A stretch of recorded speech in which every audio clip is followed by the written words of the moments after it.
Samajwadi party के राष्ट्रीय अध्यक्ष अखिलेश ने भाजपा पर कसा तंज, कहा बिल्डोजर का डीजल हो गया है खत्म। एक सिख समाज के नेता को, व्यापारी को इतना मारा भारतीय जनता पार्टी के नेता और कार्यकर्ता ने कि उसको अस्पताल में भर्ती होना पड़ा।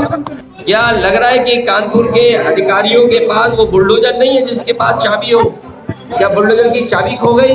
बुलडोजर में पेट्रोल डीजल नहीं है? बुलडोजर का ड्राइवर बुलडोजर को छोड़ के भाग गया। दंगे के नाम पर यहाँ की पुलिस ने कोई भी नहीं छोड़ा हुआ जिससे पैसा वसूला जाए। कभी नाम बढ़ा देना, नाम हटा देना, दंगे के नाम पर यहाँ की पुलिस ने पैसा वसूला है। और मुझे सुनने में आ रहा है यहाँ पर गिरोह चल रहा है, जो पुलिस के लोग मिलकर के गिरोह चला रहे हैं, लोगों के साथ अन्याय हो रहे हैं। अगर कोई बात कहेगा तो उसके खिलाफ कार्रवाई हो जाएगी। कानपुर में आयोजित नेताजी मानव पंडाल कार्यक्रम में समाजवादी पार्टी के मुखिया अखिलेश यादव ने शिरकत की। कार्यक्रम के उपरांत अखिलेश यादव ने देवरिया, कानपुर नगर और कानपुर देहात में हुई घटना की निंदा की। कानपुर में हुए किसान आत्महत्या पर उन्होंने कहा कि किसान आत्महत्या प्रकरण पर आरोपी पर बुलडोजर चलना चाहिए, लेकिन सरकार जानबूझकर बुलडोजर चलाना नहीं चाहती। उन्होंने कहा कि कानपुर में जो दंगा हुआ था उसमें पुलिस ने पैसा वसूलने का काम किया है। साथ ही उन्होंने कहा कि कानपुर पुलिस मिलकर गिरोह चला रही है, अगर कोई आवाज उठाएगा तो उस पर कार्रवाई हो जाती है। कानपुर एक बड़ा महानगर है। अगर देवरिया में अन्याय हुआ है तो कानपुर के लोगों, जो कानपुर में अन्याय हुआ है वो भी मत भूलिए। एक सिख समाज के नेता को, व्यापारी को इतना मारा भारतीय जनता पार्टी के नेता और कार्यकर्ता ने कि उसको अस्पताल में भर्ती होना पड़ा। आँख बचेगी या नहीं बचेगी, रोशनी आएगी कि नहीं, क्या कर सकता है? में इतना अहंकार है, आज वो आदमी को आदमी नहीं समझ रहे। और कल्पना कीजिए, जो लोग जीरो टॉलरेंस की बात कर रहे हैं, जीरो टॉलरेंस की बात करने वाले लोग किसी की आँख की रोशनी छीन लेंगे। और दूसरा, कौन भूल जाएगा कि उस किसान को जमीन लेने के लिए लालच दिया गया? बीजेपी का नेता जो डिप्टी चीफ मिनिस्टर के साथ रहता है, बीजेपी के नेता दोनों डिप्टी चीफ मिनिस्टर के संपर्क में है, और उसने एक किसान की जमीन धोखे से लेकर के, उससे धोखे से चेक वापस लेकर के उसको मजबूर किया आत्महत्या के लिए।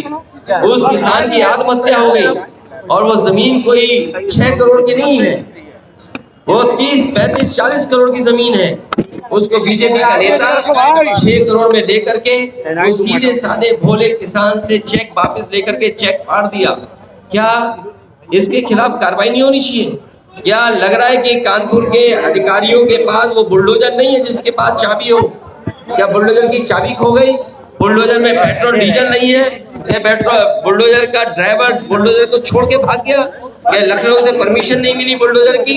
या तुम जानबूझ करके बुलडोजर नहीं चलाना चाहते ऐसे लोगों पर जिसने किसान से धोखा किया हो, 6 करोड़ रुपए लेकर के और चेक फाड़ दिया हो? और मुझे वो भी दिन याद है, इसी शहर में दंगा हुआ था। दंगे के नाम पर यहाँ की पुलिस ने कोई भी नहीं छोड़ा हुआ जिससे पैसा वसूला जाए।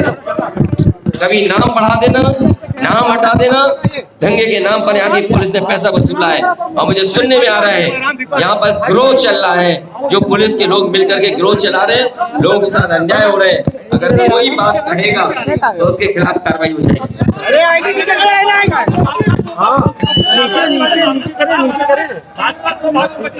सवाल भाजपा का बटना बटाना नहीं है। जो लोग जीरो टॉलरेंस बोल रहे हैं, क्या किसी की आंख की रोशनी ले लोगे आप? और आप मिली भगत कर करके आप उसके घर में बुलडोजर नहीं चलाओगे, उसके आत्मसमरण का मौका दोगे आप? वो किसान जो गरीब है, उसका 6 करोड़ का चेक दिया, उस सीधे साधे भोले किसान से 6 करोड़ का पैसा वापस लिया और चेक फाड़ दिया। आप क्या कर रहे हो? आप किस लिए IPS बने हो और किस लिए जीरो टॉलरेंस की बात कर रहे हो? आप अभी तक मेन लोगों की गिरफ्तारी नहीं हुई। मेन लोगों की गिरफ्तारी इसलिए नहीं हुई, अधिकारी तालमेल बैठाए होंगे और दिल्ली और लखनऊ से फोन आते होंगे, इसको गिरफ्तार मत करो।